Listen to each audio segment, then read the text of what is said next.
Seems a shame to let it go to waste. But if you don't even have to ask. Well, you have to ask Sophie, but I'm good. Actually, it's kind of perfect that your wedding's on me. After all, you two would have gotten together a long time ago if I hadn't screwed things up for you. Sophie might have dated him for a couple of months that long ago summer, but it had always been his cousin she wanted. He didn't blame her. Back then, Liam had been the better man. Maybe Bethany was Michael's karmic retribution. He'd screwed up a lot of things that summer, including the life of Shay Angel, the girl he'd fallen in love with while he was dating Sophie.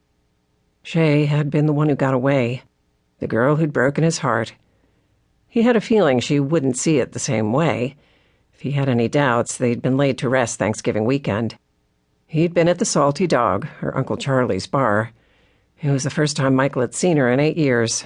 She looked right through him, like he didn't exist. Come on, Mike, that was a long time ago. You didn't know I was in love with Soph. If I'd told... I was a jerk back then, Liam. You know it and I know it. So I can't say I would have done the right thing. But I can now. The wedding's as good as paid for. I've canceled my credit and debit cards so Bethany can't totally wipe me out. Sophie and the staff work their asses off catering to her. It's the least I can do.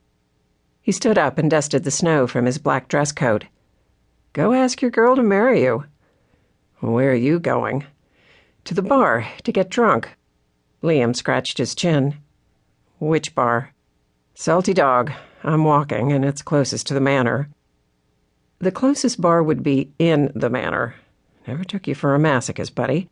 After tonight, do you really want to put yourself in the crosshairs of Charlie and Shay Angel? Maybe he was a masochist. Or maybe he wanted to wipe out his karmic debt so he didn't have another Bethany come into his life and take another gigantic bite out of his ass. And the one way he knew how to do that was to find a way to make up for the 5 years Shay had lost because of him.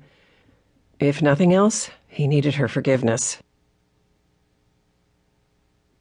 Michael stood beside a 20-foot replica of a sailboat mast decorated with red and green Christmas lights, a fiberglass bulldog standing guard in the crow's nest above. He glanced in the half-fogged window framed with gold garland. The bulldog could have been a stand-in for the Salty Dog's owner, who just happened to be manning the bar tonight with a woman.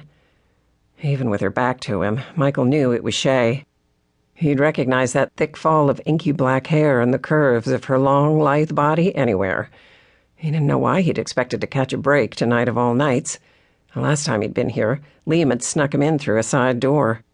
If Charlie Angel had seen him that night, he would have run Michael out of the bar at the end of a shotgun. The old man blamed him for Shay's 5-year stint in prison for grand theft auto. It didn't matter that she'd stolen Michael's Corvette and broken his heart. In Charlie's eyes, he was the thief who'd robbed him of his niece. Michael blamed the old man as much as he blamed himself. Like Fagin and Oliver Twist, Charlie Angel had set his niece on a life of crime. Maybe Liam had been right after all. On top of everything else, Michael didn't need to deal with Charlie Angel, too. Michael went to walk away at the same time a gust of wind caught the edge of the mast. The wood frame creaked and moaned. There was a loud pop, and then another. Sparks from the exploding Christmas lights rained down on his head. As he brushed them from his hair and coat, he noted the men bellied up to the bar looking at him through the window. He knew the moment Charlie Angel spotted him, the old man's inventive curses mingled with the Christmas carols that filtered from the bar. Less than 2 seconds later, Michael found himself staring down the wrong end of a double-barrel shotgun. He ducked, moving to press his back against the brick below the window. Between Bethany and the old man, he was done. He wasn't going to take it anymore. He could find another whipping boy. "You crazy son of a bitch! Put the gun away before I call the cops!" Michael yelled, and held up his phone. Boom! The building rocked against his back, and glass shattered over and around him, the tips of his fingers burning as the phone was blasted from his hand. "Damn it, Charlie! Do you know how much it's going to cost to replace that window? Ben, see if we have any plywood at the back." "Okay, good. Appreciate it," he heard a familiar feminine voice say over the beeping car alarms and "We wish you a Merry Christmas." Her voice was as sultry as Michael remembered.